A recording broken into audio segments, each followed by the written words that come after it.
तो सी पूछे छोटे की नदिया हो ना नदी कैसे आई ससुरे के लोगवा हो ना। मैं तो से पूछे छोटे की नदिया हो ना नदी कैसे आई ससुरे का लोगवा हो।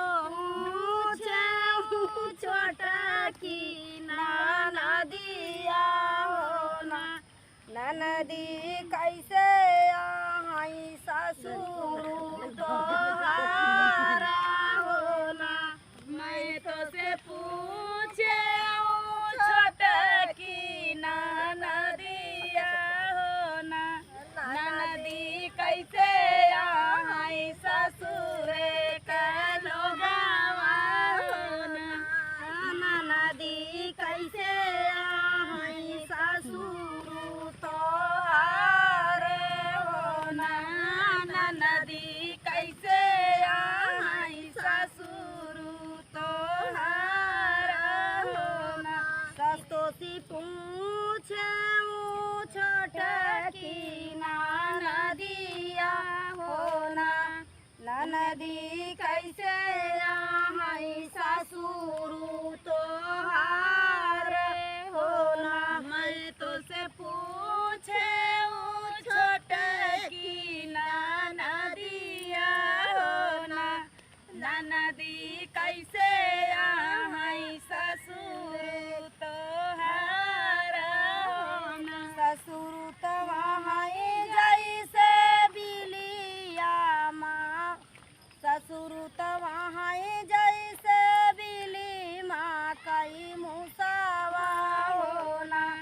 वही ताऊ खोदी डाराई खेता खारी हनामा हो ना। आई जैसे बिलिया रे मुसावा हो ना ओ ता खोदी डाराई खेत खारी हनावा हो ना। ससुर तो वहाँ जैसे बिली माँ कई मुसावा हो ना। वही ताऊ खोदी डाराई खेता खारी हनावा हो ना। आई जैसे बिलिया का मुसावा हो ना ओ ता खोदी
कैसे आई जेठावा तोहार हो मैं तो से पूछे छोटकी नदिया हो ना नदी कैसे आई जेठवा तोहार हो ना नदी कैसे आई जेठावा तोहार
नदी कैसे आई नदी तोहारी हो ना ए नदी कैसे आई नदी तोहारी हो ना नदी कैसे आई नदी तोहारी हो ना नदी तमाई जैसे बिछिया कै अड़वा हो ना वही तम टूप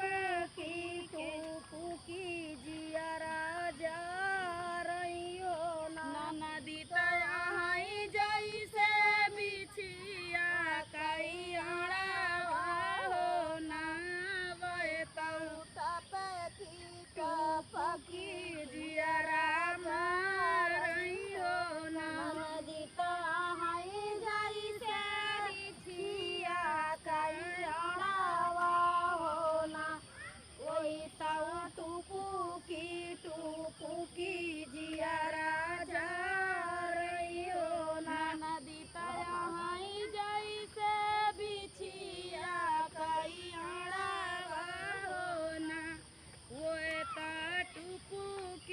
टुपुकी जियरा जा रही हो ना वही तऊ टुपुकी जियरा जा रही हो ना वह टुपुकी जियरा जा रही हो ना माई तो सी पूछे छोटा की नदिया हो ना नदी कैसे आई ससुरे के लोगावा हो ना मैं तो से पूछे छटकी नदिया हो ना नदी कैसे आई ससुरे का लोगावा हो ना नदी कैसे